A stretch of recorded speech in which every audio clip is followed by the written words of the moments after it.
Shabbat Shalom, and welcome to the Diaspora of Yashar'el on the Unexpected Cosmology. My name is Michael, and I'm joined as always by Rob and Noel. Tonight we are continuing our reading of the Hebrew Gospel of John, or Yochanan, chapters 4 and 5.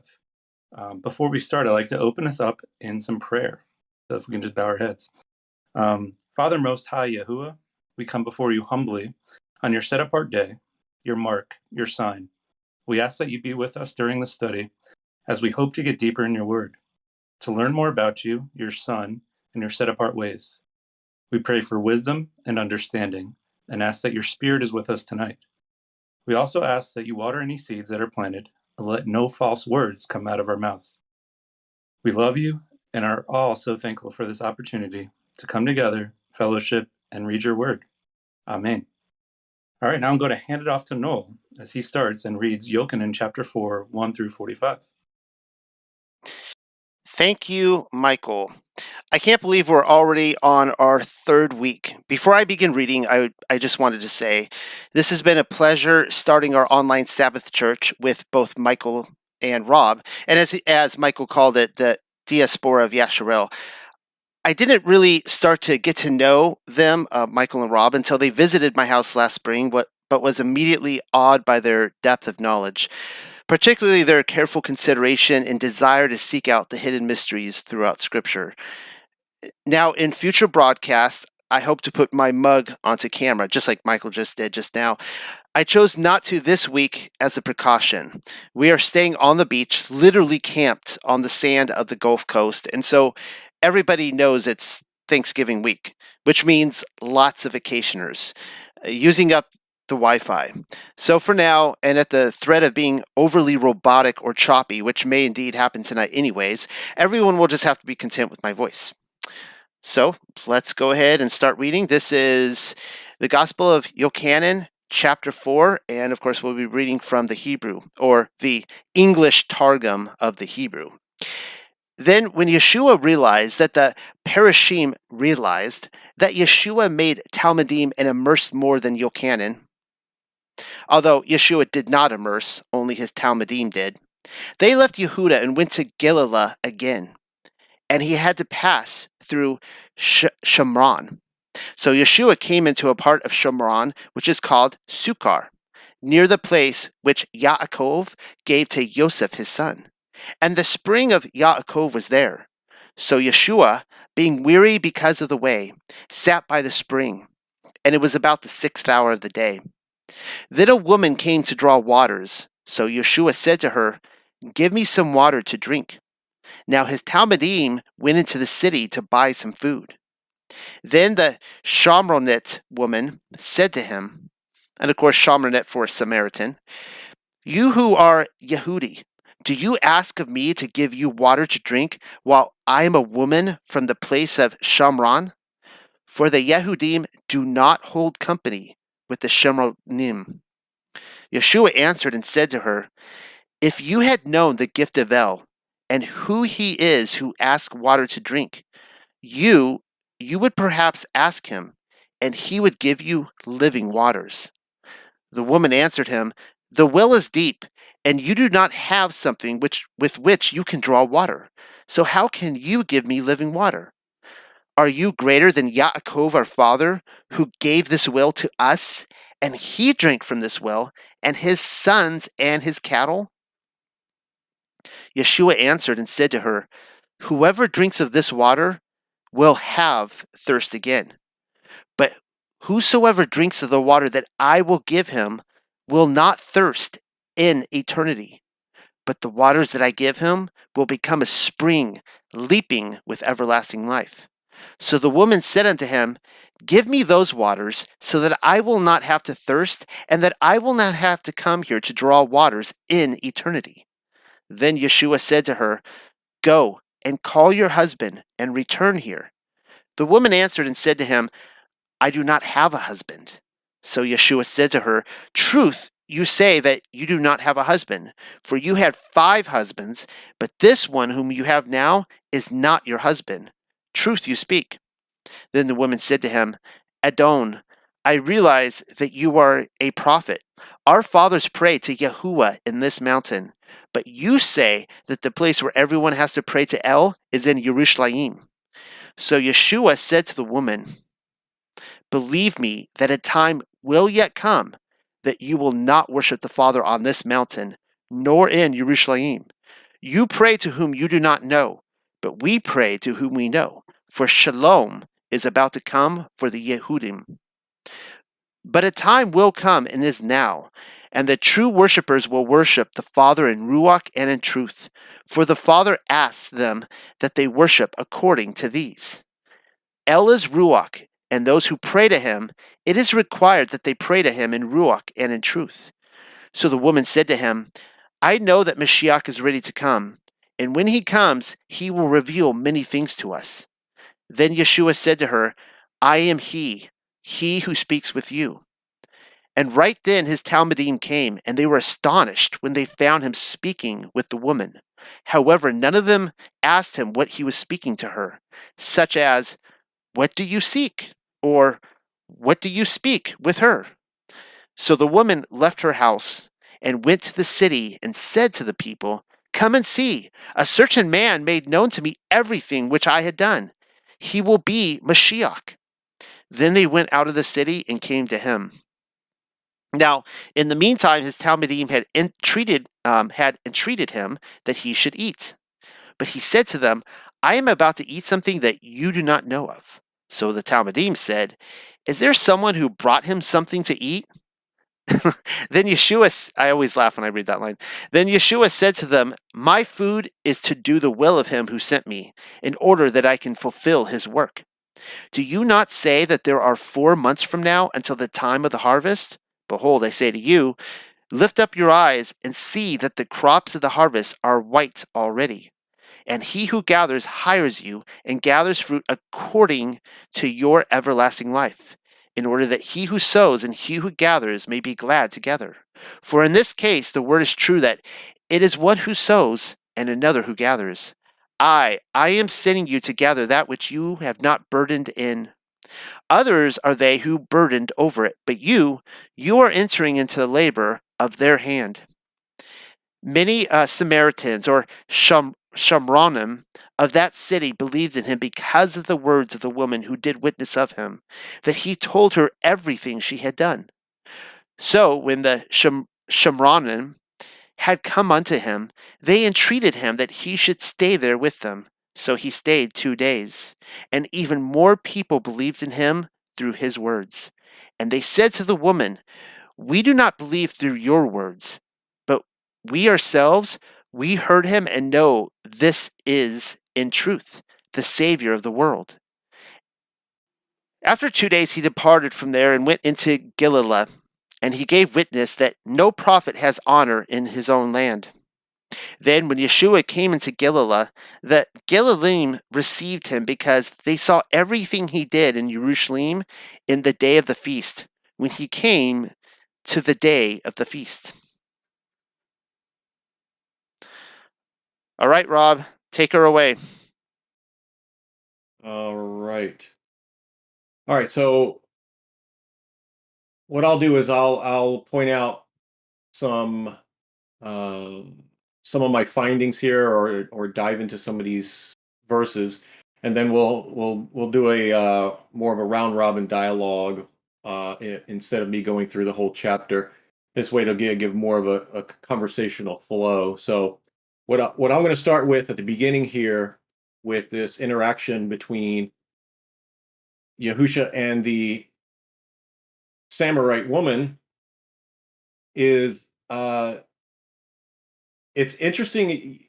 Yahusha notices the Pharisees at the beginning here. Says Yahusha realized that the Pharisee realized that Yahusha made the Talmudim and immersed more than Yochanan.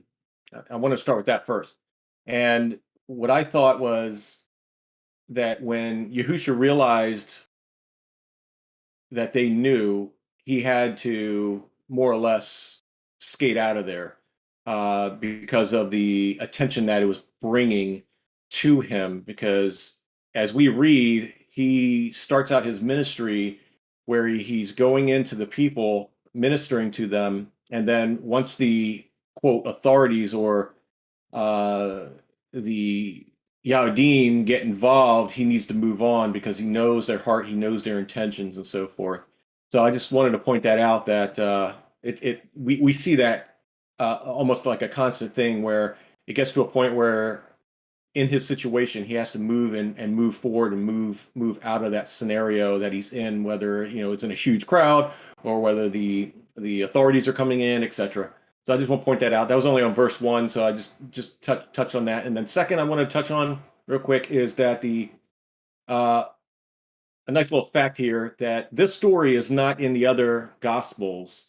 It's this one of Nicodemus and the water and the wine, and so it's interesting that it's only in Yochanan that we're reading and hearing about this. So any comments on that, guys? On the first few?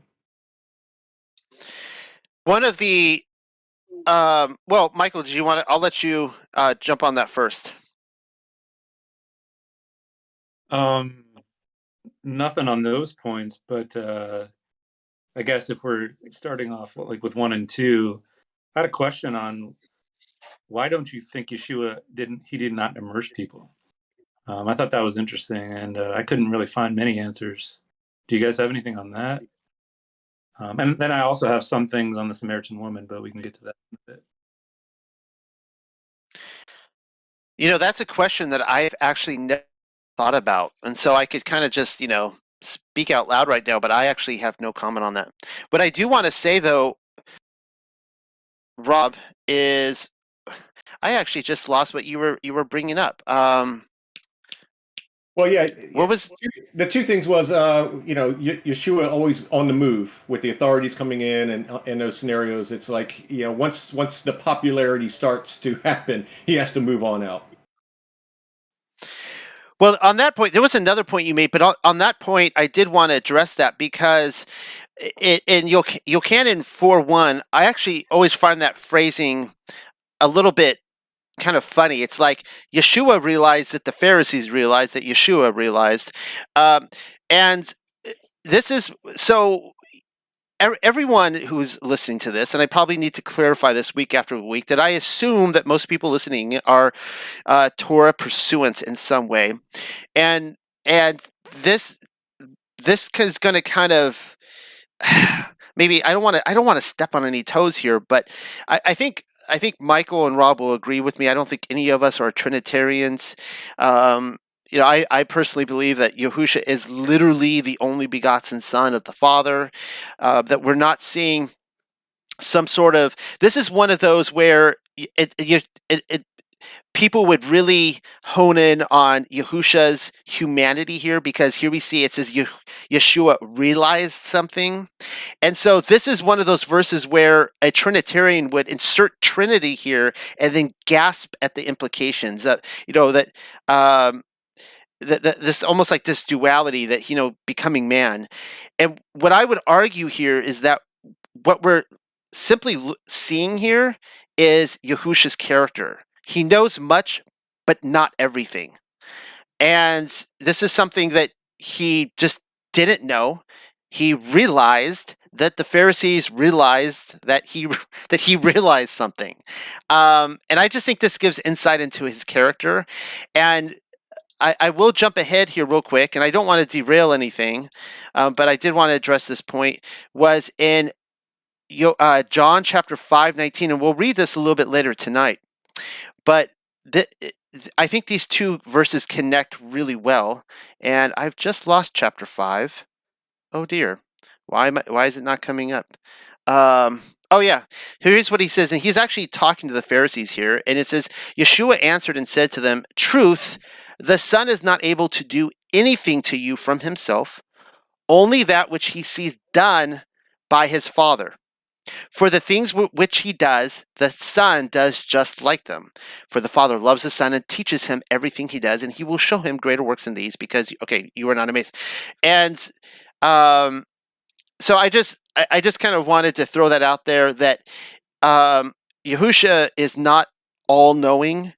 And nowhere is this like a residue of like some sort of, split between him and the Father. Like his, I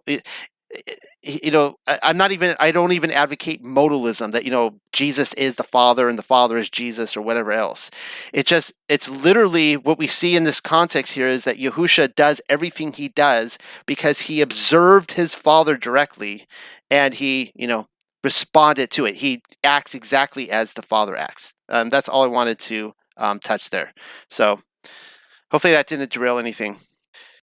Rob, before No, you continue, I think we should. I have some like basic stuff on the Samaritans that we can go more down on that. They believed in Yahweh, but they worshipped him at Gerizim instead of Jerusalem, and they adopted their own secretized worship practices. And here's what I thought was interesting: they had their own Pentateuch, but it was in Aramaic. So I thought that was different than the Hebrew Pentateuch. So they're very close, but they did have also differences as well.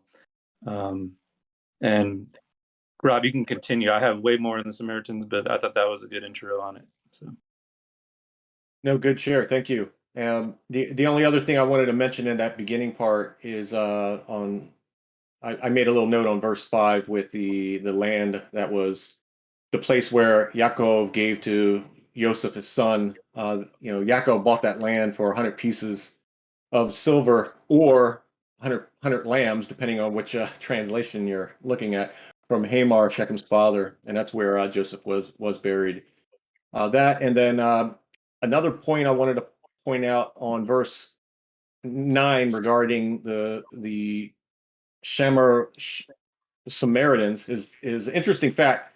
When we're talking about the Samaritans here, you think about the 10 lepers that were healed by Yahusha, that the one that came back and thanked him, he was a Samaritan. So just a few more things on that. And then verse 10, I'll go into next go around here. I'm going to go deeper into that one. So any thoughts on those verses?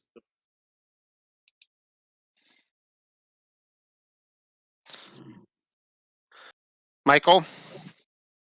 uh, I mean, if he's going to stop at 10, I do have one thing before that. I just wanted to talk about meeting women at the well. Um, the Hebrew Bible recounts several women meeting their future spouses at wells. Rebecca, Rachel, Moses, and Zipporah. And now we see this Samaritan woman. And I'm just wondering, throwing the question out there, is this another like foreshadowing of Shua and the lost sheep ride kind of thing? Do you guys see that, or is that a reach? Well, that is. I haven't thought about the foreshadowing, but they do address the controversy here that his Talmudim show up and they're like, what are you doing? Right? Like, why are you? And there's a lot of connotations of, you Moshe met his wife, I think it was at a well, right? With the shepherds. And of course, as you mentioned, was it let's see, Eliezer met Yitzchak's wife, as well as Yaakov met his wife, actually his second wife. He actually met he met Rachel there, but then he ended up marrying Leah. But you know the story. But so yeah, it's probably, I mean, it was probably extremely scandalous for a dude, to show up and start talking to a woman there. That's all I have on that. I mean, they show up and they're like, "What are you doing?" And they didn't. It's funny. I always laugh when they say that because like they had all these questions they wanted to ask him, but they didn't dare ask questions. Yeah, Michael, I think that's a good tie-in what you mentioned there with the Yahusha going to the well, with it comparing to us, so to speak. Yeah, I like that. Hmm. All right, so All right, we may move forward one verse 10. yeah, go ahead. Anything else that we got? This one here is one that interested me from my past, being an upbringing in the evangelical teachings and so forth. That we're talking about Yeshua answered and said to her, if you had known the gift of El, and you would have asked, and he who asks water to drink, you would perhaps ask him, and he would give you living waters. So what is the gift of El? And that, we see scriptures throughout, and I want to go down several scriptures here talking about what is the gift of El, or gift of Yah, and really dig a little deeper on that, so that we all have a good understanding on that, instead of generalities that I know I had in the past. One thing I wanted to mention is that word gift. That word gift there is G1431, and it is used, obviously as gift, but also meaning in gratuity, uh, and used in the Septuagint, especially when you look at that word in Septuagint in the Old Testament area, you'll see that it's mostly used as without charge, without cause, without pay. A gift, it's being freely given. So you see that word is mostly used as without charge.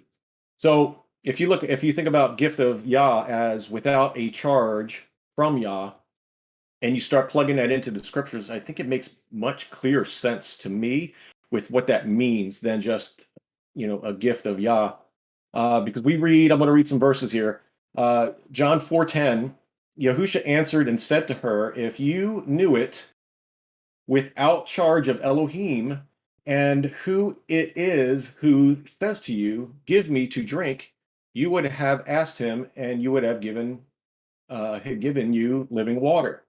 So in the Gospel of John, it does not necessarily define what that gift is. So looking at the other scriptures to see let the scriptures answer that question. I'll start with the Old Testament, that's the Tanakh, that we see that Ecclesiastes 5:19. Further, when Elohim has given any man riches and wealth, and permitted him to enjoy them, and to receive his portion and rejoice in his labor, this is a gift of Elohim. So we just read what that gift is. Ecclesiastes 3:13 also, that every man should eat and drink and enjoy good in all his labor is the gift of Elohim.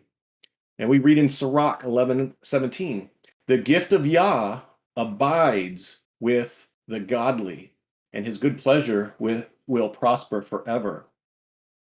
So, and then we read in the Gospels, what that is. 2 Corinthians 9:15 is referring to the favor of Yah given to you.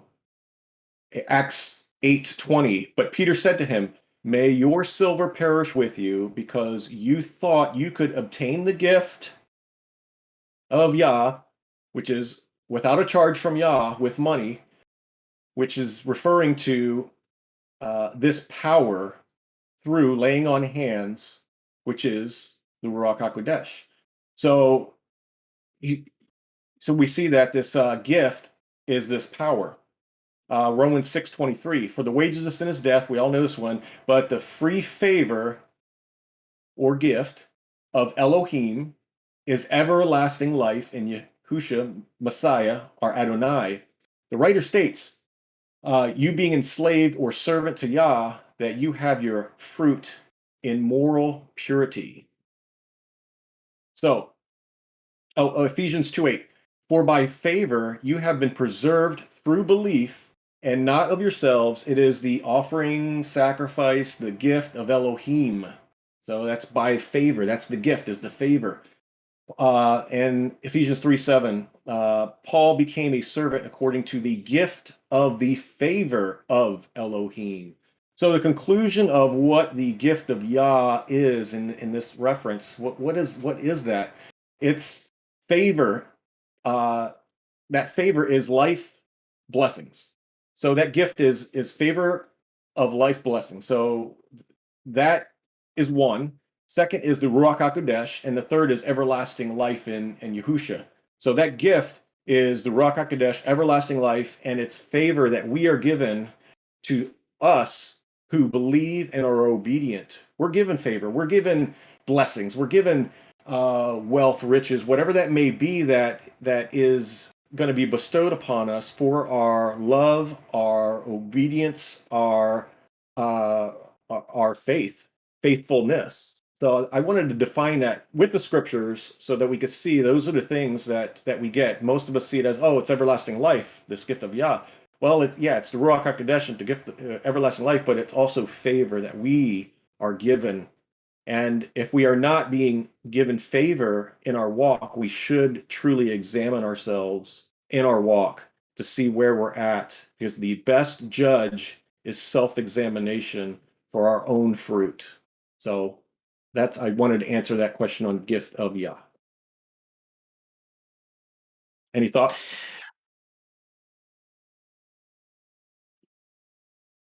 I had something on the living waters, but if Noel has something, you can go first. Yeah. Well, that's what I wanted to talk about, was the waters that I noticed in John 4:14.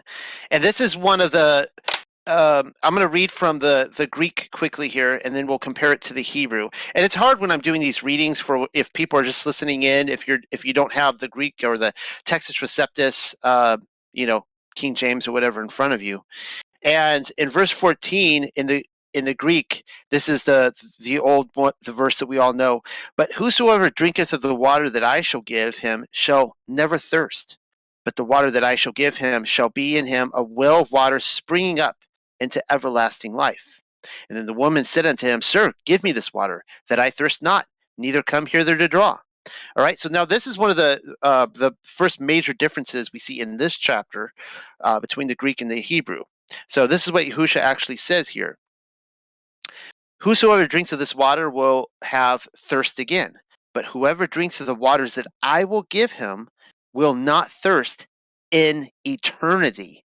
Okay, so huge difference here between never thirst again and I'm hearing myself on somebody's other line. It's a huge difference between never thirst again and thirst in eternity. And then, of course, it goes on from there. But whosoever drinks of the waters that I will give him will not thirst in eternity, but the waters that I will give him will become a spring leaping with everlasting life. And this is what I love here. All right, this is the woman's response in the Hebrew. So the woman said unto him, Give me those waters so that I will not have thirst and that I will not have to come here to draw waters in eternity. Now, this again goes back to my repeated statements that being born again, now this is just my personal view, that being born again is a reference to the resurrection. I understand that there are types and shadows, and that you could argue that being born again is the Ruach HaKodesh in this life. But what I constantly see Yahusha pointing to is the resurrection to come. So we can argue on whether or not we're born of water and of Ruach in this life. Water certainly is true at our physical birth and our baptism, but we'll also be born again out of the womb of the earth in Ruach and water. Now, it's like people who claim all the time that they don't have to keep the fourth commandment because Jesus is their Sabbath rest. And I'm always like, oh, really? Like, you never sleep? Your body never needs rest? Or is it only on weeknights? Tell me, does your diet of bread and water come from Jesus as well? And this is one of those things, like when people say, yeah, they don't need to keep Sabbath because Jesus is their Sabbath rest whenever they feel like it. And this is what we're always pulling out of context. So this is what I like about the Hebrew. It's almost like if you've ever tried to build IKEA furniture and maybe you build the whole desk and it's like still a little wobbly and you're like, what did I do wrong here? You have to tighten some of the screws and stuff like that. And I feel like this is tightening the screws on the vision. And it's just it's letting us know that yes, you are literally going to thirst in this life again. You have to go drink water or you will die. But here we see that the thirst no more will be for those in eternity, and that Yahusha is that spring that comes up. So just wanted to throw that was just a nice little touch in the differences between the Hebrew and the Greek. Yeah, I just had something real quick, nothing too crazy, but on the living waters, Jeremiah 2:13, for my people have committed two evils. They have abandoned me, the fountain of living waters, to carve out for themselves cisterns, broken cisterns that do not hold the water. And I was reading that well water, which is where he met the Samaritan, was likely consumed by both humans and livestock, whereas water collected from cisterns was used for agricultural activities. So I just thought that was interesting that these people they chose the cisterns and that they were broken and they cannot even hold water. And then I wanted to reference Rob and I's presentation we did on wisdom and the Holy Family, that the power of Elohim is water, and that is half of your baptized body, and it's very important. And I just emphasize to do a study on the living waters, and you'll be amazed on what it shows you. But that's all I have for 10. Yeah, regarding the water, I can add something to that too, is that in when we read in John chapter 7, 38, 39, it references the rivers of living water from within is the Ruach HaKodesh. So we see here a tie-in between the Ruach HaKodesh and also between Yeshua.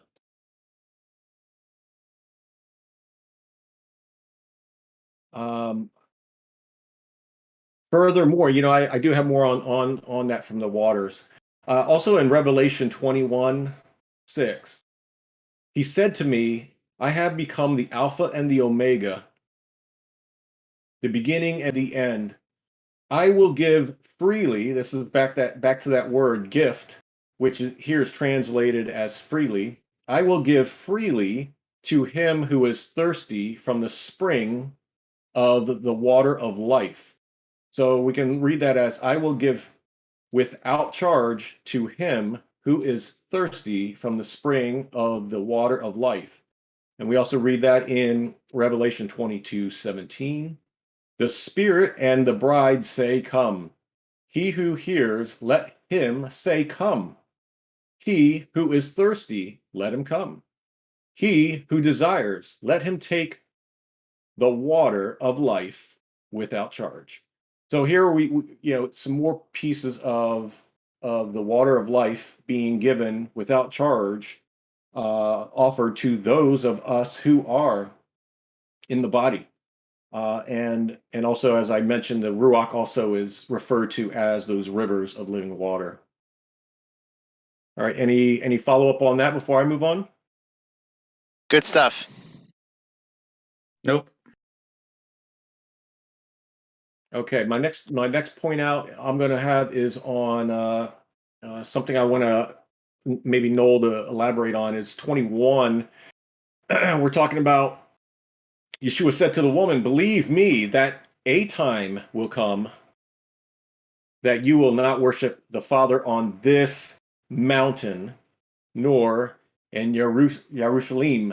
So I I know we had this conversation. I think it was this Thursday on the mountain and Jerusalem and the Mount Zion, Mount Moriah, etc. What is your take on this here? Is this that mountain, nor in Jerusalem, regarding of our conversation and what his statement's saying? You guys reading anything else into that? I'm not. I mean, I was going to ask that same question. I've always looked at that, and yeah, I've always had a lot of questions about that. Okay. The only thing I have to Michael? add the only thing I have to add is just what I added earlier, that the Samaritans worshipped at Mount Gerizim instead of Jerusalem. So I think it's kind of referencing the Samaritan take on that. But you're right, though. Where would they be worshiping now? I don't. Yeah. Now, keep in mind here the context. I mean, what really threw me off, and I don't have an answer for this, is in verse 22. It reads differently in the Hebrew and the Greek. The Greek says, "Ye worship ye know not what, we know what we worship, and this is the change, for salvation is of the Jews, or you could say for salvation is of the Yahudim. But here he doesn't say that. He says, for shalom is about to come for the Yahudim. So, I don't know. I mean, that's the context here to the mountain that, you worship on this mountain, we worship on that mountain, and you're about to not worship it either. I had the same question. Well, yeah, because I wanted to know about the actual physical place, whether there was a tie-in, if you guys saw anything, because the only tie-in I have is the discussion about worshiping in spirit and truth. So that was my thought, that he was either referencing this worshiping in the spirit and truth, or he was referencing in the future another location that worship will be done, quote, at. So that was my thoughts. It's a good thought. I just don't have an answer for it. Yep. Okay. Now, 23 and 24, where true worshipers will worship the Father in Ruach and in truth. For the Father seeks them that they worship according to these. Now, these is referencing back to the Ruach and truth. So the Father seeks them that worship according to the Ruach and truth, and that is a feminine plural, which I found very interesting, Ruach and truth. So regarding the spirit and truth, what I wanted to discuss and define what the worshiping in spirit and truth entails, at least from what I pulled together here on. I'll start with truth. I'm going to go down some verses on this too. What truth is, when the scriptures are referencing worship in spirit and truth. Truth is, first of all, it is holding to the teachings of Yahusha. That is truth. John 8:31, 32, to the Jews who have believed him, Jesus.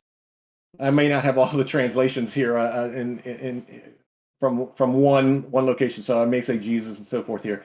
Said, if you hold to my teachings, you are really my disciples. Then you will know the truth, and the truth will set you free. So holding to his teachings. Psalms 33:4, for the word of Yahuwah is straight, and his works are in truth. It's his words. Who is the word? Then John 8:31, 32, then Yahusha said to the Yahudim who believed in him, if you abide in my word, you will become my Talmudim in truth, and you will know the truth, and the truth will fulfill your request. Second meaning of the truth is fellowship with Yah and one another. And we see that in 1 John 1, 5 through 7. So fellowship with Yah and one another is truth. That is what we are to do. That is truth. The third point is knowing we are sinners. That is truth. 1 John 1, 8. If we claim to be without sin, we deceive ourselves and the truth is not in us. So there's reflection and repentance on that. So knowing that we are sinners is truth. Truth is Yah's word. I just mentioned that in John 17, 14 through 19. I have given them your words, and the world had a report against them. I do not plead that you will take them from the world, but that you will keep them from evil. They are not of the world, as I am not of the world. Sanctify them in truth. Your word is truth.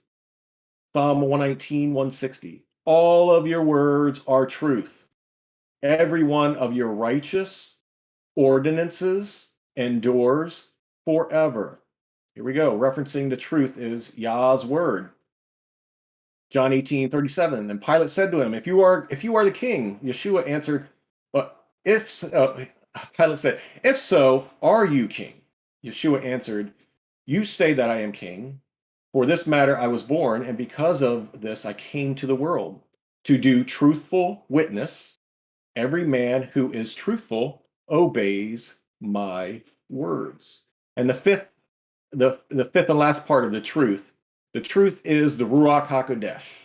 See, and you'll continue to see this pattern that we're these points to Yahusha, also has points to Yah, also has points to the Ruach, because all three are involved in the works of the Most High. They're all obedient to him. They're all doing his will. So in Ephesians 1:13-14, in whom also you, having heard the word of the truth, the good news of your deliverance, in whom also, having trusted, you were sealed by the Ruach, the message of the Holy, who is the deposit of your inheritance, in the release by ransom, the procurement in high praise and glory. So we see here that the Ruach is also truth. John 16:13-15 also confirms the Ruach of truth will come and she will teach you all truth. And that's also in Psalms 25:5. So the truth is holding to the teachings of Yahusha, fellowship with Yah and one another. We go back to loving Yah and loving our neighbor as ourselves. Truth is knowing we are sinners, and truth is Yah's word. That one's a pretty obvious one there. And then the truth is the Ruach HaKodesh. So when we're talking about this worshiping in truth and spirit, that is the truth. We have to be able to be doing these things to be walking in truth, for that is what truth is. And then in the spirit, I mean, there's more to the spirit right there. And I'll try to quickly go through these. I got 3 points on the spirit. What is the spirit when you're worshiping in truth and spirit? And I'll cover these quickly here. One is the circumcision of the heart. So that is spirit. Spirit is the circumcision of the heart. We read in Romans 2:29, but the Jew is he who is so inwardly, and the circumcision is that of the heart in Ruach, not literally or not in the letter, whose praise is not from men, but from Elohim. So regarding uncircumcised hearts, Stephen speaking to the high priest and the others in Acts 7:51, you stiff-necked and uncircumcised in heart and ears, you always resist the Ruach HaKodesh, as your fathers did, so do you. So circumcision of the heart is worshiping it in spirit. Second is the actions from the heart. So our actions from the heart is worshiping in the spirit, and what those actions are defined. And the definitions of those actions that we should be worshiping in spirit are found in what we call the fruits of the spirits, Galatians 5:22-23. But in the fruit of the Ruach is love, joy, peace, patience, long suffering, kindness, goodness, gentleness, faith, self-control, modesty, chastity. That was from the Wycliffe version. And I'll drop in the post to here later another version on a meme on that I have too, that I think is a little bit more clear. And then 1 Timothy 6:11 goes into a little bit more detail, talking about righteousness, piety, fidelity, love, endurance, and humility are also definitions of the actions from the heart. Ephesians 4:29 also gives a few more, being tenderhearted and forgiving others. So let's see here. So with that, and then the last one is righteousness. Righteousness in Philippians 1:11, being filled with the fruits of righteousness, which are through Yahusha Mashiach, to the glory and praise of Yah. So we see that the worshiping in Ruach is circumcision of the heart. All of the actions that we are worshiping in, the things that we are doing, are the actions that come from the heart, which are the fruits of the spirit. And I just listed all of those. Those come from the heart, and also righteousness. So when we're looking at worshiping, the general consensus, people think of worshiping as praising and singing and that. Worship, it is our actions, but those actions are coming from the heart in the things that we do. And those things should be the love, peace, joy, gentleness, humility, piety, long suffering, etc. Is all of that is worship, because that is obedience. So I wanted to kind of define that here and explain all of that when we're talking about worshiping in truth and in spirit. It entails much depth of just two words. These words mean multiple things that we should be doing, and we should know these things in order to walk this way in shalom, peace, and love and joy. So uh, that I wanted to speak about the truth and spirit. You guys have anything to add regarding that?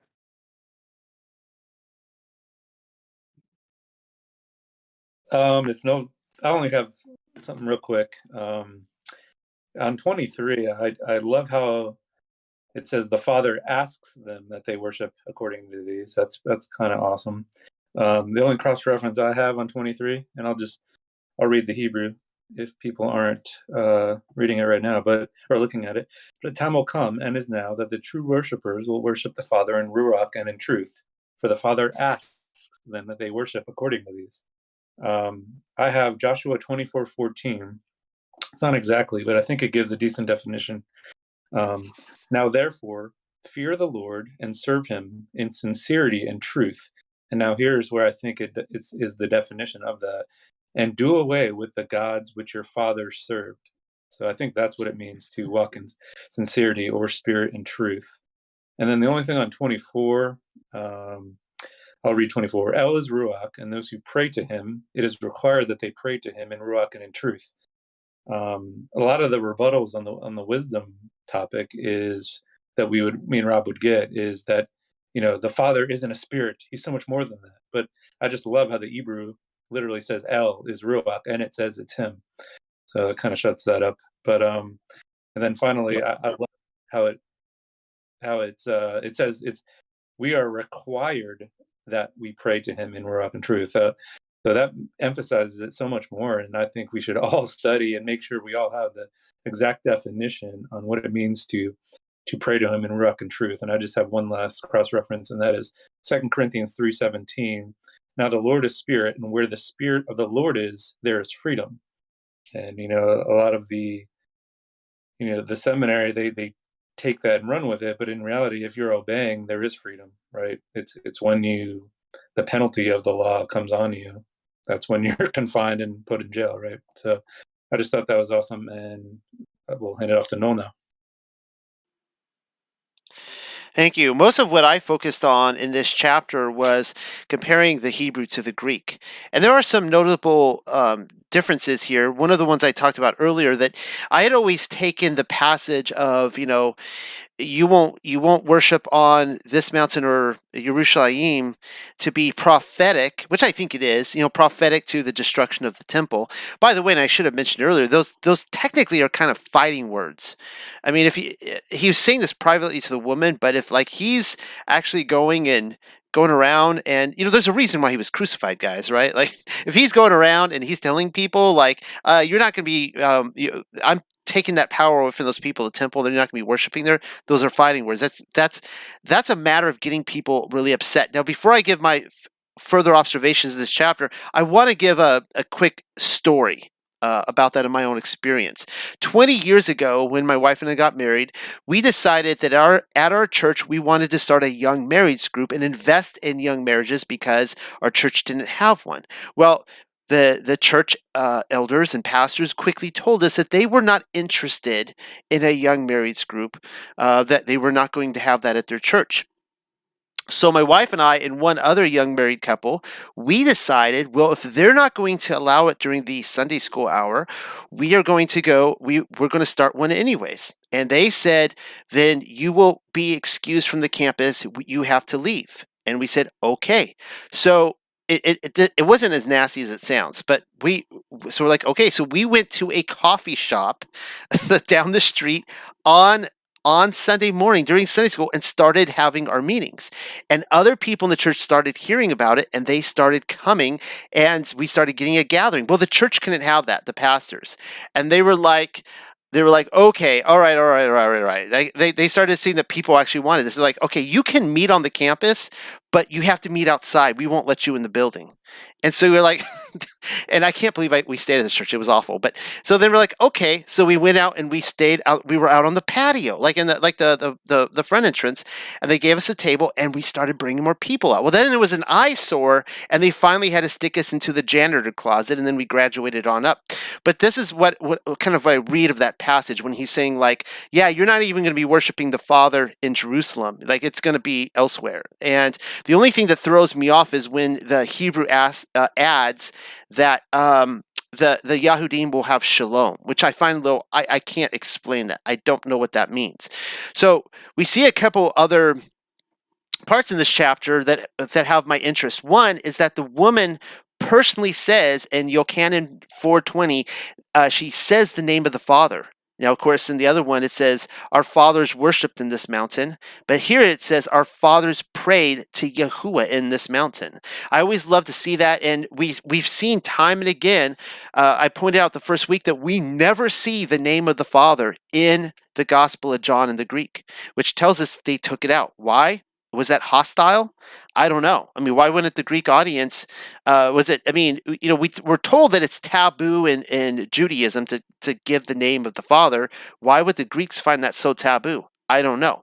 Well, next, that leads me to John 4:25 in the Greek, which says this, the woman saith unto him, I know that Messiah cometh, which is called Christ. When he is come, he will tell us all things. That's a really weird statement that she says, I know that Messiah cometh, and then she adds, which is called Christ. Why would she say that? Why would she suddenly speak to Yahusha and say, in Greek, that means, you know, he's called Christ? And this is one of the things that many commentators have insinuated or stressed, that this book was written to the Greeks and not the Yahudim. We saw in the first chapter that's not true. And what do you know? In the Hebrew, it doesn't say that. This is how it reads. So the woman said to him, I know that Mashiach is ready to come. And when he comes, he will reveal many things to us. So we can see that there was one of the scribes who was writing this into the Greek, the translators. He decided to add his little note in there, you know, kind of his, just as an explanation. You know, he's called Messiah in Hebrew, guys, but you guys know him as Christ, right? So that's really interesting. Now, here's the biggest difference between the two, and this needs to be addressed because we saw this again in Yochanan chapter 1 verse 17.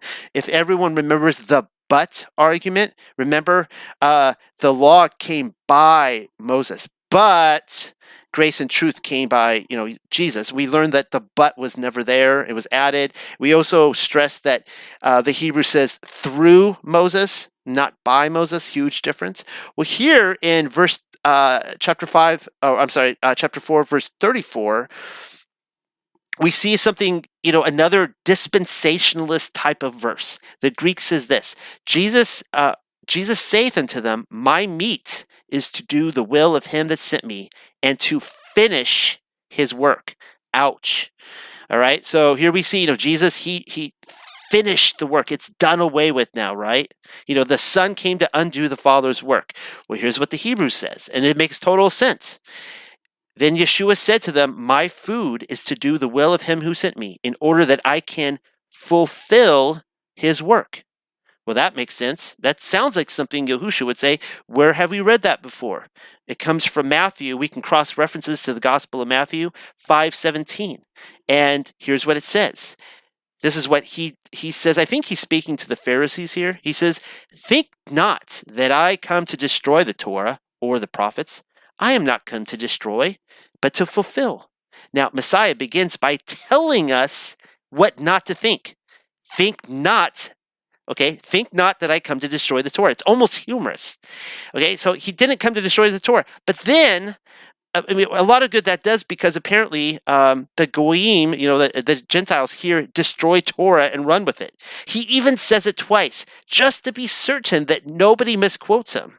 Okay, so he said, after saying think not, he then reminds us again, I am not come to destroy, guys, but to fulfill. And of course, people hear the word fulfill and they say, oh, well, that means destroy. Even though he just told us it doesn't mean destroy. So I wanted to throw that in there. Those are the big differences I saw between the Greek and Hebrew. Rob, back to you. Hey, Rob, how about I finish up mine to the 45, then you can, and then, because you're reading the next part. It'll be a good transition. Does that work? I mean, I'm fine with that. I only got two other things to point out on this one, but go that is fine. But regarding Noel's piece there, that was very interesting to catch verse 25, which is called Christ. To me, it looks like it was like the translator added that just to clarify and to show that whoever was translating this wanted to identify what that meant to the Greek reader. But, Yeah, precise Yep. and precisely. Like if you read it in the context of what she's saying, it's really weird that she would say that to him. That your Messiah, which is called Christ in the Greek. Like that's just weird. Anyways, go ahead. Yeah. And All right, Michael, you want to go? Sure.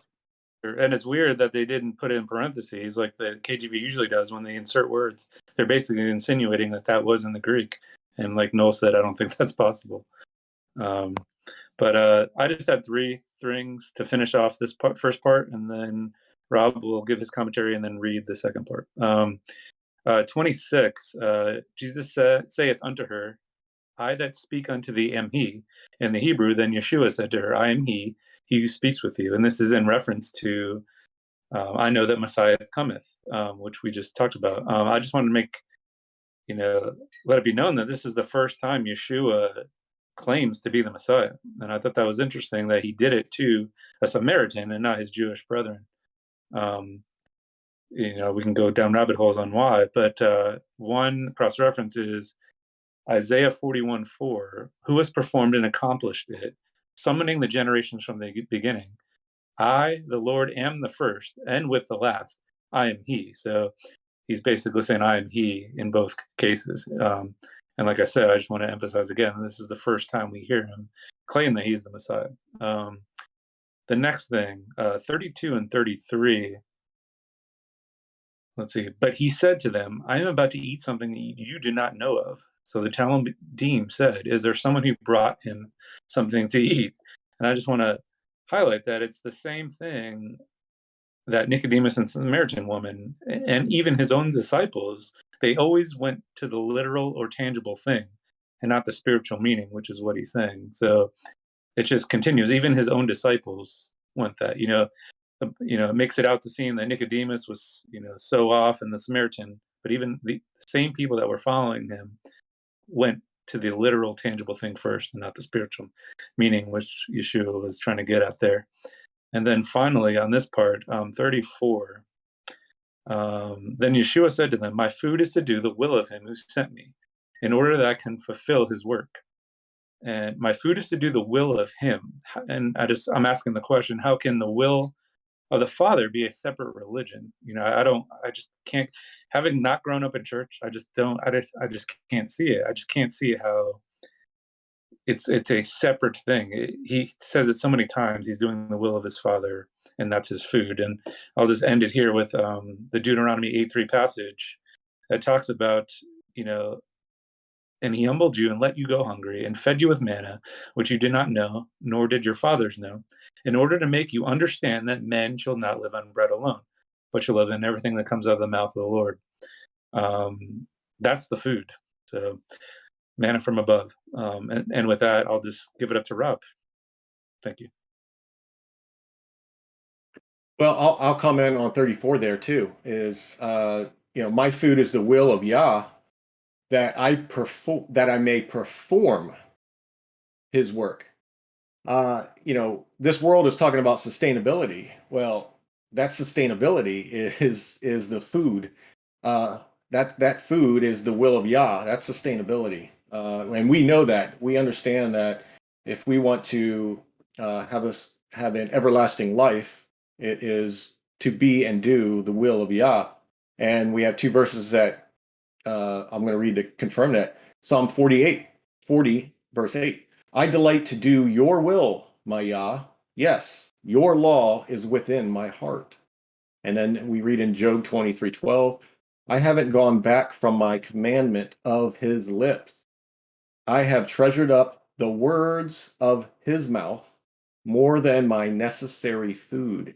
So we understand that when he's referring to the food is the will of Yah, that is the sustainability of doing and walking out his commands, his will, what he wants done. So just further expounding on that, Michael. I think lastly, I had on this one little comment on verse 40. They stayed 2 days. Yeshua stayed two days in Samaria. I think it was because they entreated him. They begged him to stay. They believed in him, and because of that, and we read many times, even in I forgot the proverb that talks about, will not even an unlawful judge or a judge of the pagans uh, answer the requests of a person that continuously asks and asks and asks. And I forgot who uses the analogy of that. I'm going off the top of my head right now, and this reminds me of that if you beg and entreat and pray, and it talks about us humbling ourselves and praying and persistently praying, then we grab the attention of our Father. That's for sure. All right, anything to add before I move on and start? No, sir. Go right Okay. on ahead, Rob. All right, I'm going to finish chapter 4 and then do part of chapter 5. So, chapter 4, verse 46. Then he came again in Galilee, to the place where he had made wine out of water. Now there was a small king there who had a sick son in Kephar Nacum. So when he heard that Yeshua came from Yehuda in Galilee, he went unto him that he would come down to heal his son, for he was in danger to die. Then Yeshua said to him, will you not believe except you see signs and miracles? So the nobleman said to him, Adon, come down before my son dies. Yeshua said unto him, go, your son is alive. And the man believed, and the word which Yeshua said to him, and went away. So after he was content to go down, his servants came up to him and told him that his son lived. So he asked that they should tell him the time that the well-being returned to him. They said to him, yesterday, in the 7th hour of the day, the fever left him. Then the father realized that that was the hour when Yeshua told him that his son was alive, and all his household believed in him. This was the second sign that Yeshua did in Beit Galilee when he came from Yehuda. Chapter 5, verse 1. Well, I think we should stop there and finish it out with commentary, and then Yep, you can read. let's finish it out. No, yeah, I agree. So go ahead, add what you got there.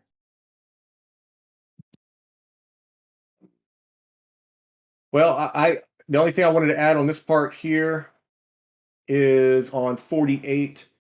Yeshua said unto them, you will not believe except you see signs and miracles. His comment, I think it's referring back to no prophet has honor in his own land.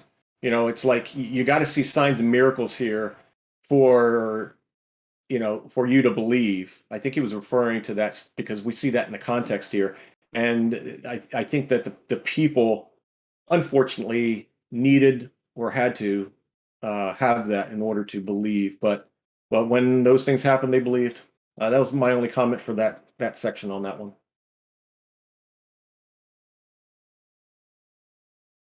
Yeah, I didn't have anything either, Michael. If you had something, then Rob, just keep reading. Oh, sorry. Yeah, I did real quick. Two things. 47.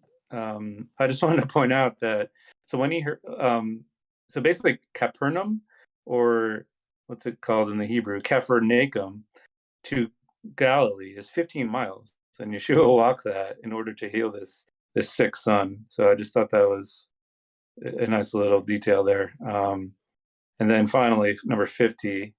Yeshua said unto him, go, your son is alive. And the man believed the word which Yeshua said to him and went away. And I just have a cross reference. 1 Kings 17:23, Elijah then took the boy and brought him down from the upstairs room into the house and gave him to his mother. And Elijah said, "See, your son is alive."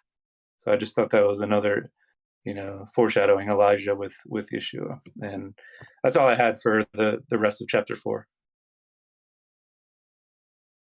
All right. Chapter 5, I'll read through verse 17. After these things, there was a feast day of the Yahudim. So Yeshua went up to Jerusalem. Now in Jerusalem, there was a covered, dug-out pool where the waters were collected, which is called Beit Saida. Hopefully I said that right, in Hebrew tongue. And it had 7 ascents, which is like ramps or staircases. There were many people lying there, sick, blind, lame, and watered, which is possibly swollen with water, waiting on the moving of the waters to heal them of any sickness which they were sick with. And a certain man was there who had been sick 38 years. So when Yeshua saw him lying down, knowing that he stayed sick for a long time, he said to him, "Do you desire to be healthy?" Then the sick one answered him, "Adon, I do not have someone who can place me in the dugout pool at the time when the waters become turbid. And when I want to go, another already went before me." So Yeshua said to him, "Arise, lift up your bed and walk." And immediately he was made healthy. And he lifted up his bed and went away. Now that day was Shabbat. Therefore the Yahudim said, "It is Shabbat, and is it not proper for you to lift up your bed?" So he answered them, He who did this to me said unto me, Lift up your bed and walk." But he did not know who it was who had healed him, for Yeshua hid himself from the people who were in that place. Then Yeshua found him in the sanctuary and said to him, "Behold, you are healthy. From now and onward, do not desire to sin, lest a bad thing happens to you." So that man went and said to the Yahudim that Yeshua had healed him. So they said, "Even because of this, does Yeshua go around in Yehuda to do these things on the Sabbath?" But Yeshua answered, "My Father works until now, and therefore I work just so." That ends 17 of this part. And Noel, do you want to start with, or is it Michael? Michael, you want to start with any comments? Well, that's fine. Yeah, Mike. Sure. I have no answer. It is more of a question, but there's no angel in number 4 in the Hebrew. For an angel went, it is the Greek, for an angel went down to a certain season into the pool and troubled the water. Whosoever then first, after troubling the water, stepped, it was made whole of whatsoever disease. However, in both instances, the water would be the one that's healing them. Then I was doing some research, and a lot of the Greek manuscripts didn't have this one. So whatever the KJV used was one of the only ones that did have this whole sentence there. And then my next comment is on, I guess, number 10, where it's basically about not doing things on Shabbat. And I actually look, because this is rabbinic teaching here that Yeshua is going to be rebuking. This is from the Mishnah Shabbat 7:2. And these are their rules on what, and I'm only giving you like 40% of what they can't do on Shabbat. And I'll just start with sowing, plowing, reaping, binding sheaves, threshing, winnowing, selecting, grinding, sifting, kneading, baking, bleaching, hacking, dyeing, spinning, stretching the threads, the making of 2 meshes, weaving 2 threads, dividing 2 threads, untying, sewing, and tearing in order to sew 2 stitches. So I just wanted to point out that they were getting on the sick man for pulling his bed and moving on Shabbat. So I thought that was interesting. I have some more, but I'll let you guys continue. So when it comes to the I was actually a little sad to see, because I love supernatural explanations, and I was a little sad to see the angel go bye-bye. Now, I'm not going to give up on the angel being there or not being there. Keep in mind, this is, around near the temple. And as we pointed out, like, I believe all sorts of supernatural things happened there. I think it was a presence of, obviously, the Most High, but of angels. And I almost do think that at some point in time, there was a commentator, not Yohanan, who did add this in, that, an angel came in and did this. And there was probably, reason for him to do so, because we see here that the guy is talking about the waters becoming turbid.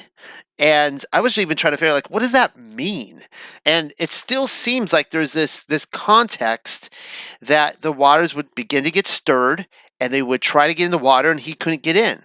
Well, what's going on? And I think that's probably what this original scribe, who ended up in our King James Bibles and so on and so forth, eventually added this in. And that can get us into trouble, because we see several other instances just in the Greek alone where things were added. Well, here's another one right here, because I've really been, and this is my only comment on this section, and I'm really trying to figure out the differences between the Greek and Hebrew. And again, I don't want to use the word malpractice, but I'm getting, it's almost frustrating seeing how almost all the changes happen to kind of tweak it in such a way to make it look like anyone who was obeying Torah was villainous, and that Yahusha came to free us from it. Now, we know that the Pharisees, this is it's not really, I think, worded right. I have often stated that Christianity has, we know that Christianity as a whole has done away with the law. They've said that it is done with. We don't need to obey it anymore. Jesus came to free us from it. Well, guess what? The Pharisees, actually, rabbinical Judaism does the same thing. This is what Christianity doesn't understand. Rabbinical Judaism, which comes from the tradition of the Pharisees, and anybody can look that up on Wikipedia, they have also done away with the law. That's going to turn some heads, but according to the Talmud and according to the oral law, so there's the written law from Moses, and there's the oral law, which apparently came from Moses, which is easily debunked in my mind. But they will say that there is no written law apart from the oral law, which means that's a nice way of saying the law is done away with, because you cannot translate the written law unless if you first have the oral. Now, in the Greek here, in verse 10, this is what it says. The Jews therefore said unto him that was cured, the man who was cured, it is the Sabbath day. It is not lawful for thee to carry thy bed. Now, in the Hebrew, it says this: it is Shabbat, and it is not proper for you to lift up your bed. Now, this could be just a tomato argument, but when I read this, this is one of those passages where Christians really do read this and go, see, Jesus did come to break the law and do away with it. He was breaking the Torah. But that's not even what, in the Hebrew gospel, not even the Pharisees or the Yahudim are claiming that. They are saying it is not proper. And I think I think it's just it's those little tiny details that really change our perspective. If they are talking about it is not lawful, they're clearly talking about the oral law. I think we can all hopefully agree on that. But proper is more in line with, tradition. This is our traditions. You are breaking our traditions. This is rude behavior. It's almost the way I read that. So, all right. That's all I have on that. All right. Regarding the what you mentioned there with the angel, also same interest in that being removed or not there. I mentioned because it is quite interesting of what is stirring this water to provide healing. Is it something that we read that Jacob did with the the sheep and his herd and so forth, with the wood and the water troughs of the animals, having them turn spotted and so forth. I mean, we all know that herbs and so forth can provide healing to the body and so forth. So maybe there was something like that going on. And I will read. Actually, I'll read something referring that. So on verse 5, when it talked about this man who had been sick for 38 years, I thought, okay, is there anything in 38 that may be that we could touch on with scripture, any meeting or anything, any sort of tie-in for that? And when I looked up, when I was reading Sirach 38, as I read it, I thought, wow, this really fits in with this man being sick for 38 years. And Sirach 38, 1 through 14, speaks to Elohim created medicine. And I'm going to read that so we can see what that says, what that means. In Sirach 38, 1 through 14, honor a physician according to your need of him, with the honor due to him. For truly the Lord has created him. For when the Most High comes healing, from the Most High comes healing, and from the King he shall receive a gift. The skill of the physician shall lift up his head, and in the sight of great men he shall be admired. The Lord created medicines out of the earth, and a wise man will have no disgust at them. What was not water made sweet with wood, that the virtue thereof might be known? And he gave men skill, that they might be glorified in his marvelous works. With them does he heal a man and take away his pain. With these will the apothecary, which is a pharmacist with an F, make a confection, which is a sweet herbal preparation, and his work shall not be brought to an end. And from him is peace upon the face of the earth. My son, in your sickness, be not negligent, but pray to the Lord, and he shall heal you. Put away wrongdoing, and order your hands aright, and cleanse your heart from all manner of sin. Give a sweet savor and memorial of fine flour, and make fat your offering as one that is not.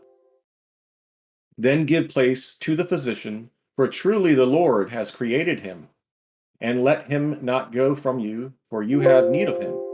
There is a time when in their very hands is the issue for good, for they also shall beseech the Lord, that he may prosper them in giving relief and in healing for the maintenance of life.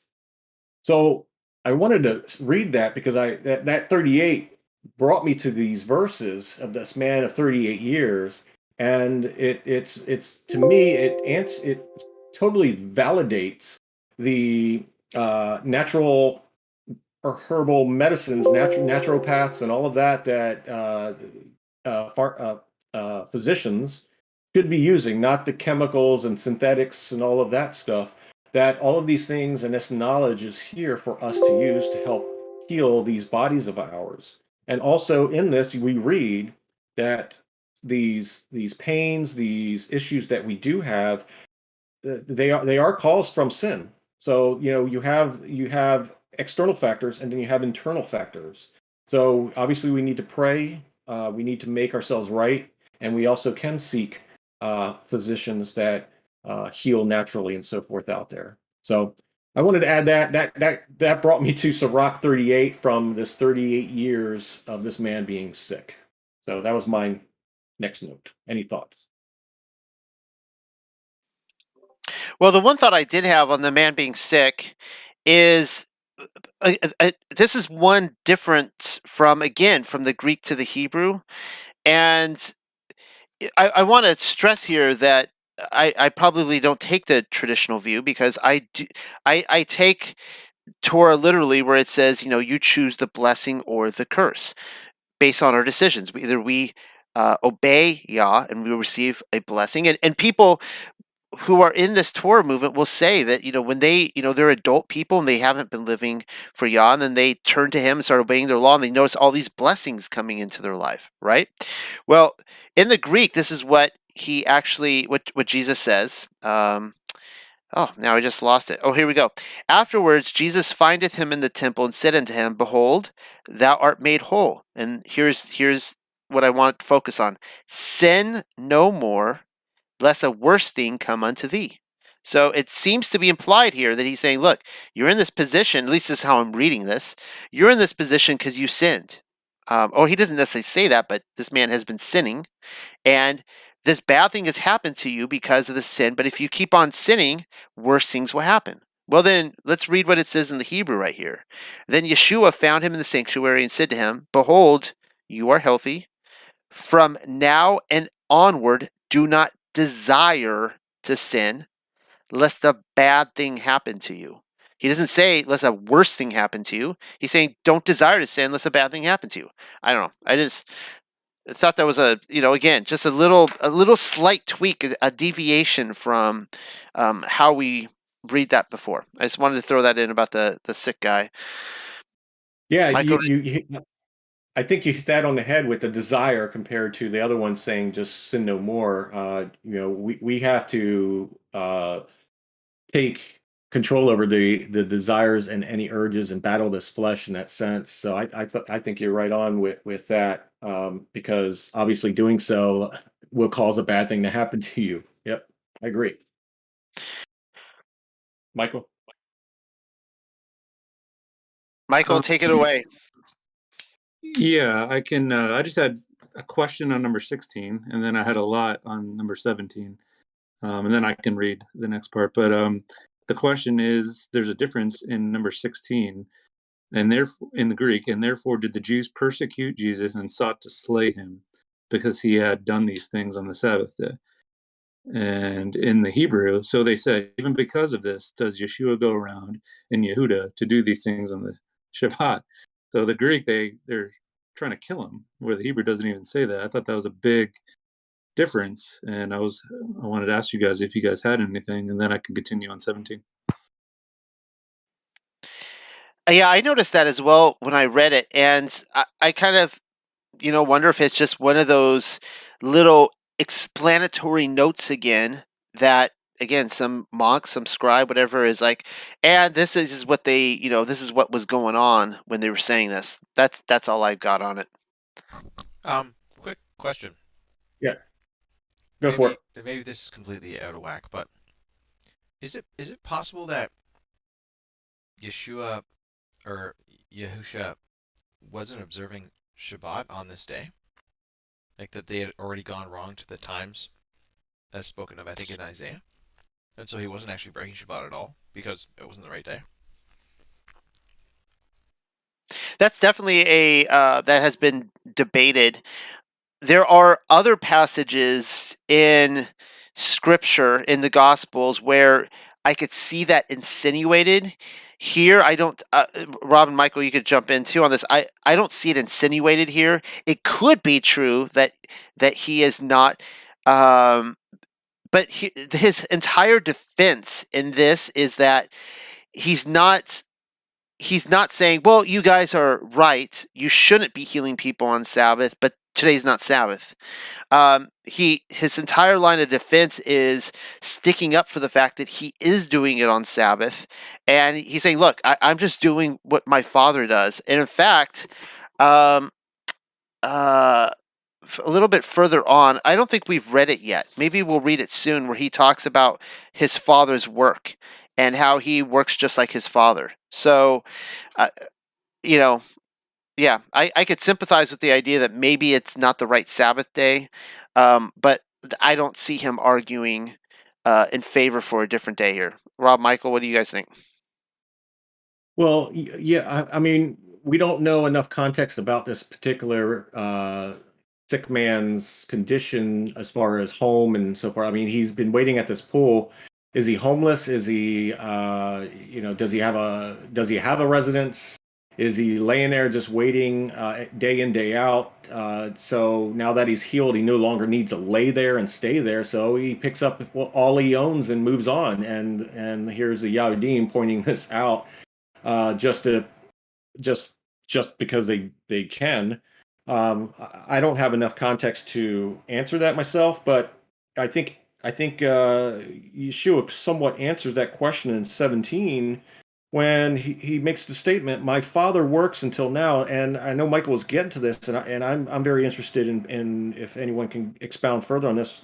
Also, my Father works until now, therefore I work just so. So he's does that mean the Father is continuously working? He had his day of rest on the seventh day, and that is it. And that seventh day, is he not going to rest again until the millennial kingdom, or what is he referring to? That perhaps that he's going to continue to work day in, day out on our Shabbats. I mean, healing, helping people, etc., until the millennial kingdom. I don't know, but I think that's an interesting thought. And here we see that Yahushua himself is saying, "I work just so." What does he mean by that? Is he actually working on the Shabbat, or is that context more so he's doing the Father's work on Shabbat, which is not breaking the Torah, but it is the Father's will. And the interpretation that the Yahudim are using is the letter of the law and not the spirit of the law, which is all the fruit and what is, love, etc. So that's my input. Well, go ahead. Anybody else said anything? No, Michael, go ahead and say what you want, and then I think we are running out of time, so we should probably finish this, because I know that the three of us probably really want to talk about the end of this chapter. For sure. So yeah, I'll do 17 and then I'll finish reading. Real quick on 17, and it kind of answers Rob's question, is that healing people is not work. Doing Torah on the set apart day is not work, in my opinion. We are supposed to be priests in the kingdom. And I just want to point out that priests did work on the Sabbath. So Matthew 12:3, but he said to them, "Have you not read what David did when he became hungry, he and his companions, how he entered the house of God, and they ate the consecrated bread, which was not lawful for him to eat, nor for those with him, but for the priest alone? Or have you not read in the law that on the Sabbath the priests in the temple violate the Sabbath and yet are innocent?" And then 2 Chronicles 23, then all the assembly made a covenant with the king in the house of God, and Jehoiada said to them, "Behold, the king's son shall reign, as the Lord has spoken concerning the sons of David. This is the thing which you shall do. A third of you, of the priests and the Levites who come in on the Sabbath, shall be gatekeepers, and a third shall be at the king's house, and a third at the gate of the foundation. And all the people shall be in the courtyards of the house of the Lord. But no one is to enter the house of the Lord except the priests and administering Levites. They may enter, for they are holy, and all people are to keep the command of the Lord. The Levites will surround the king, each man with his weapons in his hands, and whoever enters the house will be put to death. Therefore, be with the king when he comes in and when he goes out." To me, this is just showing that priests can do work on the Sabbath. And if we are supposed to, and we will be resurrected priests, we're allowed to do good. We're allowed to do Torah on the Sabbath. And I think these two passages kind of showed that. Stop doing the legalistic stuff and start doing Torah, and I think you'll be fine. Anybody want to comment on that? And if not, I can just continue reading and finish this out. I think you should keep reading. Oh, go ahead. Well, when you say work, I just want you to be clear that you express that properly. As a priest walking this out, when you say we work, you're talking priestly duties in reference to work, not work, right? Michael?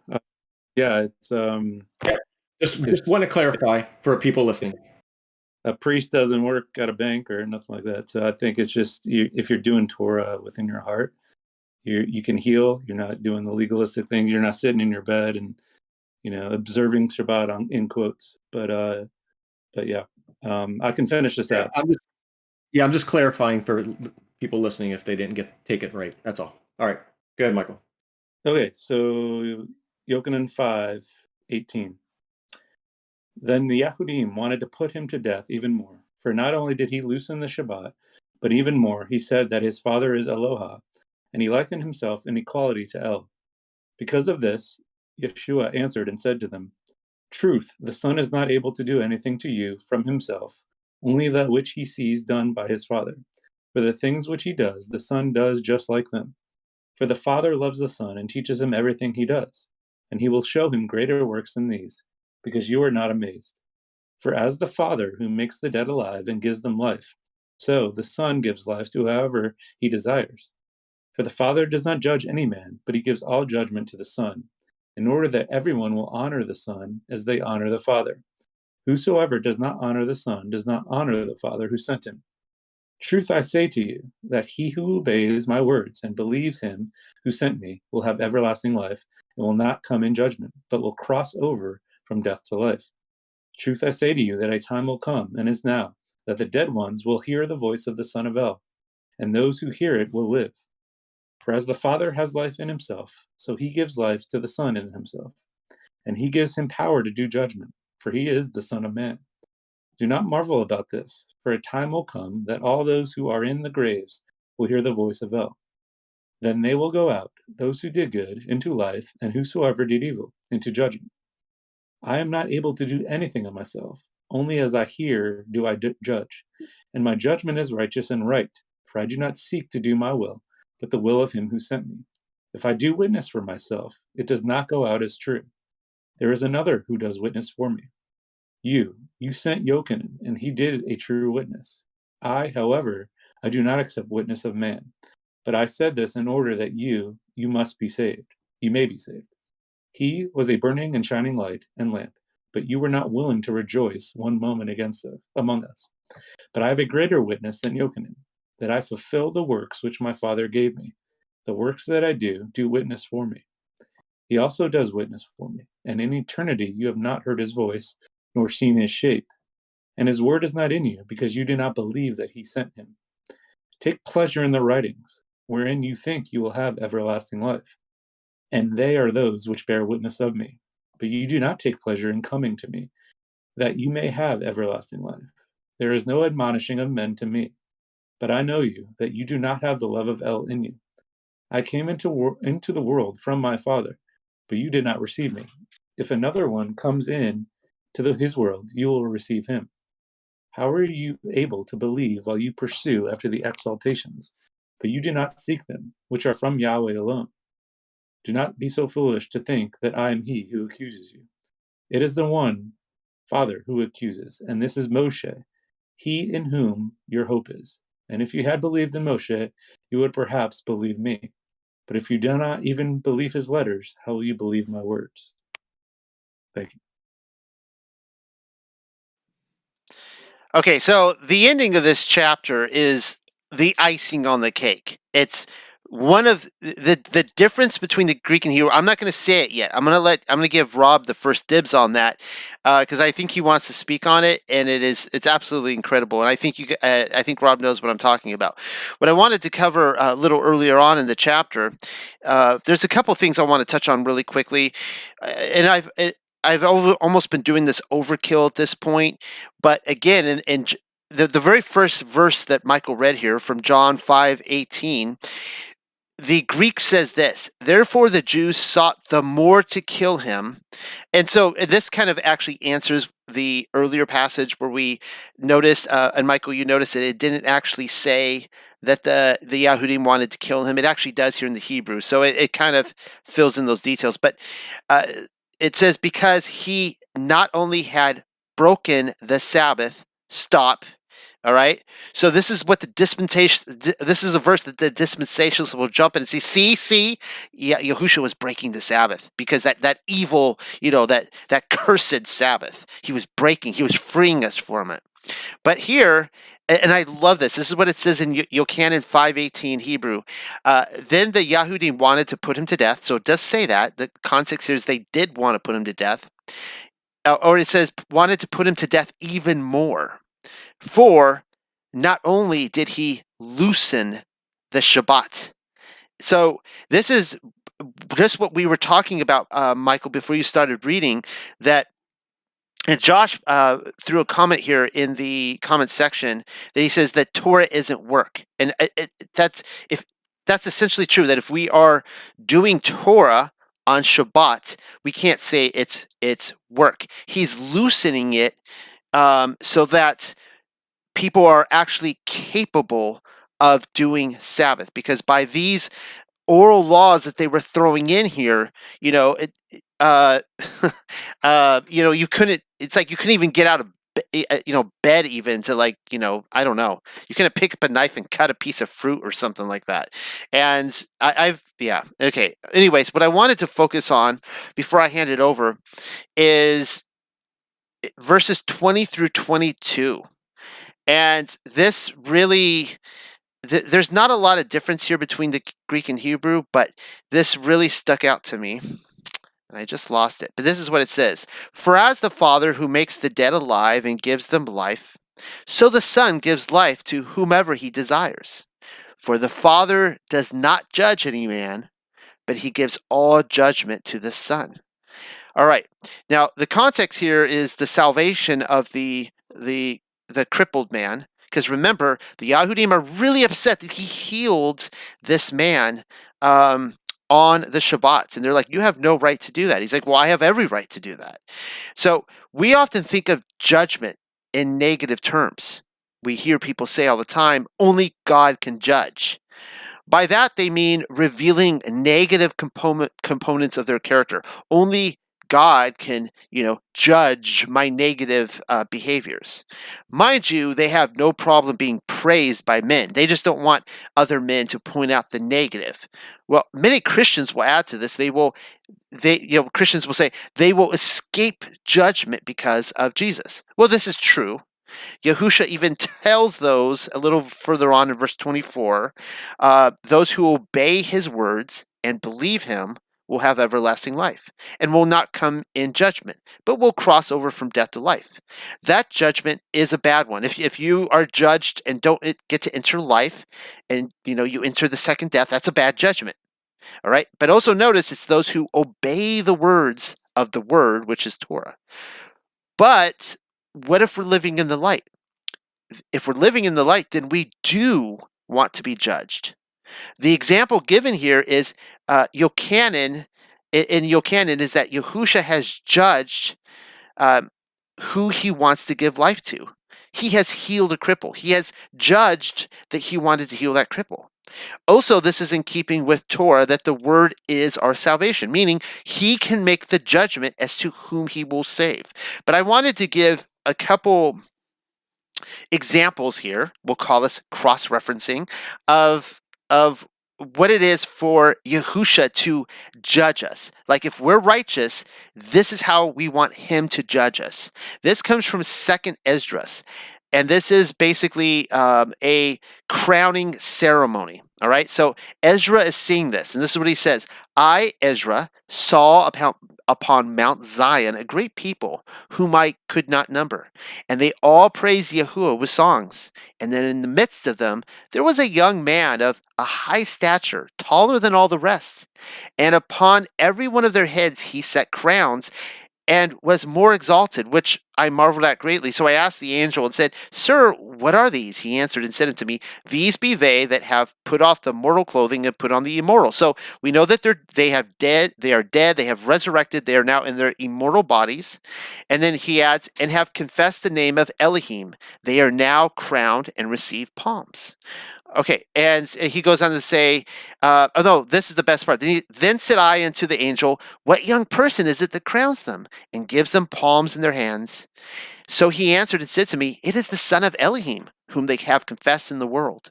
That's really exciting. So here we see Yahusha judging the righteous and saying, I judge your works, that you have confessed me in the world, and I am giving you this crown. I'm going to place this crown on your head.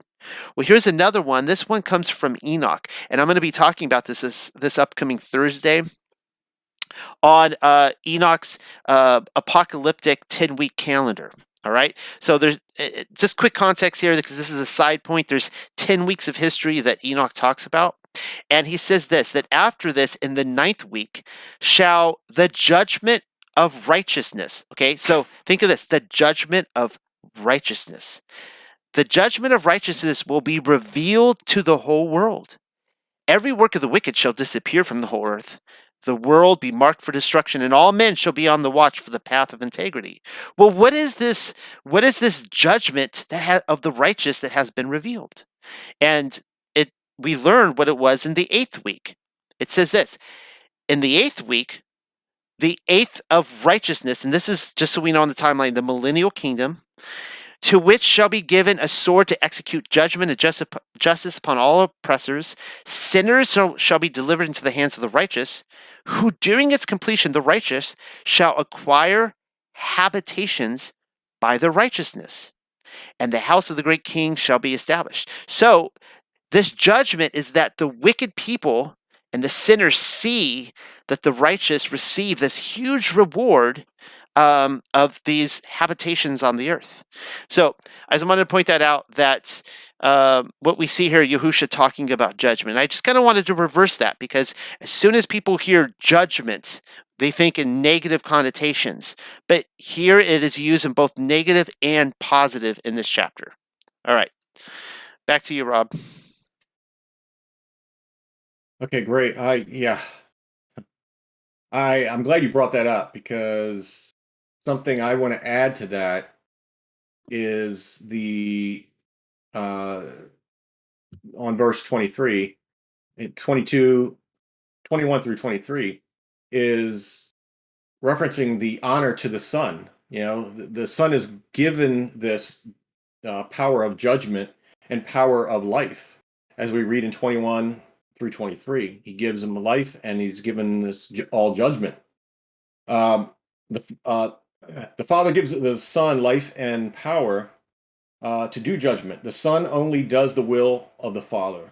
The Yahudim could not see him as the Son, just a man comparing himself to the Father. That's what they saw Yeshua as.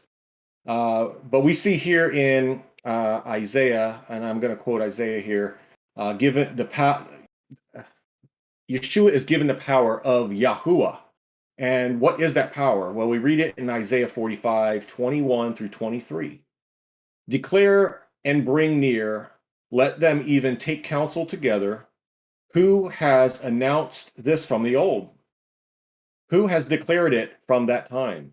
It is not I, Yahuwah, and there is no mighty one besides me, a righteous El and a Savior. There is none beside me. Turn to me and be saved, all you you ends of the earth, for I am El, and there is none else. I have sworn by myself, a word has gone out of my mouth in righteousness, and shall not return, so that to me every knee shall bow, and every tongue swear. So here we have Yah speaking of this power. He's the Savior. Come to him to be saved. Every knee shall bow, and out of his mouth comes the word has gone out of righteousness. And so he's speaking.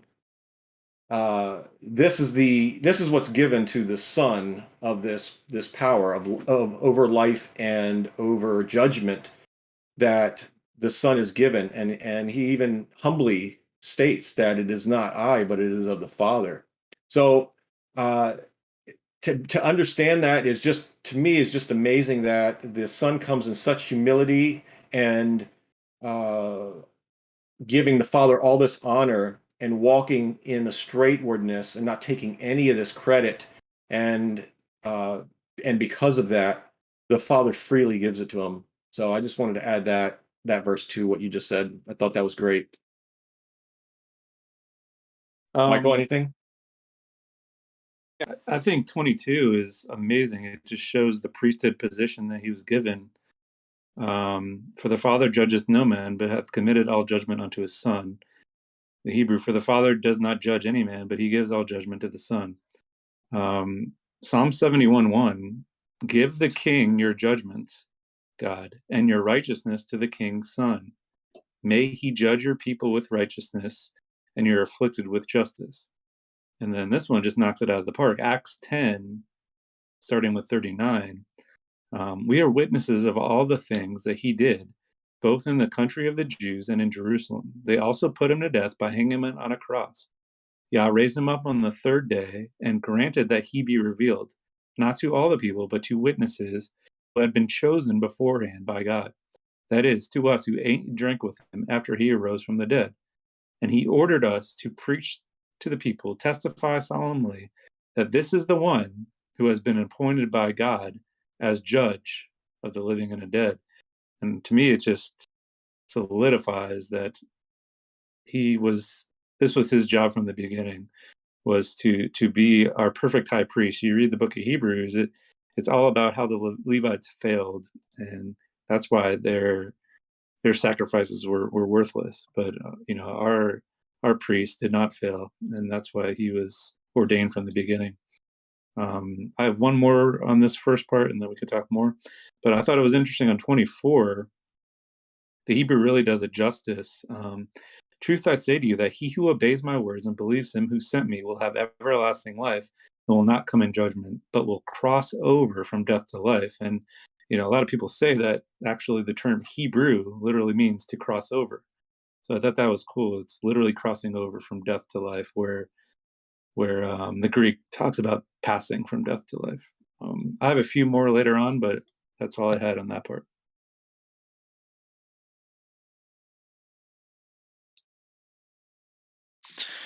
Well, okay. Well, I had mentioned, the icing on the cake, and this comes towards the end of the chapter in verse 39. Rob, did you want to talk about that before I do? I was going to throw it out to you. Well, but before you go to 39, I can hit on one or two things prior to that real quick, if go you for it. don't mind. Okay, so on verse 29, I want to pick up on the what Michael just read also. In 25, if you think about this, it said, "He who obeys my words and believes him who sent me will have everlasting life." So, we read John 3:16, but here, Yeshua's pointing to the Father. Believe in him and you will have everlasting life. So I just want to point that out.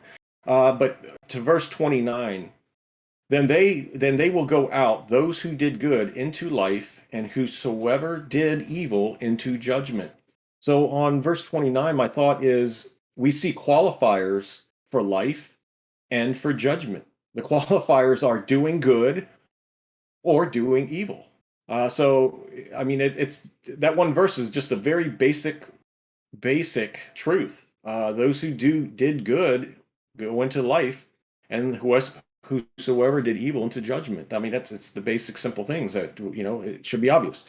And then once again on 30, we see the Yahusha only does the will of the Father.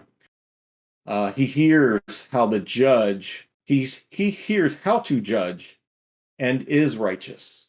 So Yeshua is judging, but he's hearing how to judge from the Father.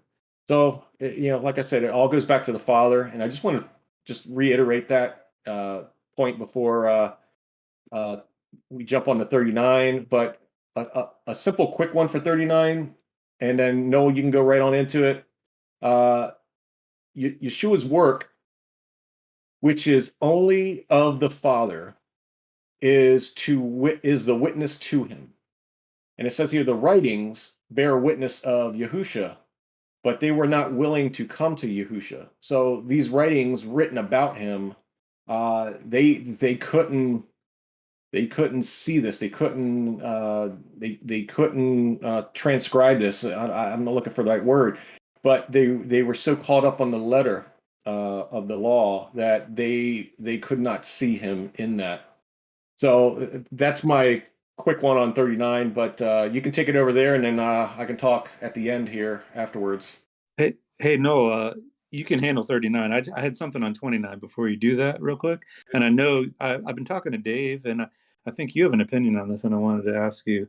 On 29, then they will go out, those who did good, into life, and whosoever did evil into judgment. And I was looking into Daniel 12, and I know Dave and yourself have an opinion on this. I wanted you to elaborate. And many of those who sleep in the dust of the ground will awake, these to everlasting life, but the others to disgrace and everlasting contempt. And those who have insight will shine like the glow of the expanse of heaven, and those who lead the many to righteousness like the stars forever and ever. And Dave was the one who pointed this out, that it says many of those who sleep in the dust will awake. What does that mean? Like, I thought everyone is resurrected in order to be judged. And I know Dave has an opinion, but I thought you did as well on that. Yeah, I wrote an article on that. It came out about 2 or 3 weeks ago. Of course, whenever an article comes out, I usually write it like 3 to 4 months in advance, so I'm a little rusty on it. But one of the things I started observing a few years ago was a passage in the book of Enoch where when Enoch goes to Sheol, he actually sees 3 different caverns, by some interpretations 4, but he sees these 3 different divisions of dead souls in Sheol. I think it comes from anywhere from chapter 18 to 22, right in there. Like it's like chapter 20 or so. And the angel is basically telling him these 3 things are going to happen. There's the very wicked that are in this cavern over here. They're taken over there. They will be resurrected to be destroyed. Then he says over here, there's the righteous. They're in this peaceful slumber. They will be resurrected in that day. However, there's this third category of the sinners, and it says in there, it seems to imply, but not only imply, but states that many will not resurrect. That there's a certain class, because we think in just and it says here the righteous and the wicked. The wicked choose the curse, and the righteous the blessing. And there's this, it seems to be this general classification of some people that I guess they live a good life. They're sinners, they sin, but they're not like wicked people, and they die, and that's it. And it seems, according to Enoch, that they will never be destroyed. Their souls will never be destroyed, never thrown in the lake of fire, but they're never going to resurrect. They're just dead. That's it. So when I read that in Daniel, I see that as a second witness to potentially to Enoch, that not everyone will resurrect. That and again, I just want to point out here, I get from dispensationalists and Christians all the time. They go like, oh, blessing and the curse, that's not applicable anymore. That's a Jewish thing, and it's like, well, wait a second, you don't believe in the lake of fire? It seems like a curse to me. Like if someone's thrown in the lake of fire, that seems like a curse. But if they go to paradise or heaven, it seems like a blessing, right? So, and this is what, anyways, that's like the fullest of, obviously Torah, right? We want to choose the blessing. We want to have blessings in this life, but also in eternity as well. That's my one thought on that. And again, I'm not the end all of that debate. I actually wrote that article to bring that forward because I want people to discuss this and go, what does this mean? Because everyone has this idea in our head that everyone resurrects. I know that Paul quotes that in one of his letters. Every knee shall bow, every tongue confess. Above, in the heavens, on the earth, and below the earth. He actually gets that from Isaiah, and I've looked back in Isaiah, and I'm like, it seems like that Isaiah does say that. But Paul then adds the above and below statement. Not that it's wrong, but that's not what it says in Isaiah, and I don't see that passage in Isaiah necessarily as a universal statement. It's almost like at that time type of statement. But I'm not the end all in that debate. It's just what I have personally observed, and it's what I've brought forward to see if anybody can, if that can kind of stir anyone's mind and get them to kind of work that out. Now, and Michael, if you had anything else you wanted to add to that, but I love this passage in verse 39. And we have often quoted this. We in my growing up in the church, that even in the Torah movement, we talk about this passage here. I'll read the Greek. He says, Yahusha says, "Search the scriptures, for in them ye think ye have eternal life, and they are they which testify of me. And ye will not come to me that ye may have life." All right. And then there are other variations on this, like, that Moses, he spoke of me. And actually, he says that in verse 46 right down here. He says, "For had ye believed Moses, ye would have believed me, for he wrote of me." All right. So we almost get that from like, okay, the whole point of Torah, like if you go to like a Protestant Baptist church or whatever, they'll say, well, the point of Torah was to point to Jesus. So it's pointed to Jesus, and they couldn't really see it because they were just so up on obeying the Torah and so on and so forth. And he's fulfilled that now. He's done away with it, and so it pointed to him, and we've got that now. But here's what this is the icing on the cake, guys, like the cherry on top of the milkshake. This is what he says in the Hebrew. He says, "Take pleasure in the writings, wherein you think you have everlasting life, and they are those which bear witness of me. But you do not take pleasure in coming to me." Okay, wait. They don't take pleasure in coming to him where? In the writings. Take pleasure in the writings. He's saying, he's pointing back to the Tanakh, but ultimately the Torah, and saying, look, Moses writes of me here. Take pleasure in that. Why aren't you guys taking pleasure in that? If you found pleasure in that, you would find me in there. That's how I'm reading this. And I find that just amazing. That was so exciting when I stumbled upon that, because in the last 3 or 4 years of my life, as I've been going, we've started our, we're halfway through Genesis now. We've started our 4th Torah cycle, and it has brought us just so much joy reading through this and just, discovering, it's the naughty no-no. We're not supposed to be reading through this every year, but it's brought us so much joy and pleasure, and finding Yahusha everywhere in there. So I'll let you guys give your last observations for here and what you wanted to add, but I think that says it all for me right there. Yeah, yep, I agree. And my last observation, I'm just going to recap that last part of 40 on, is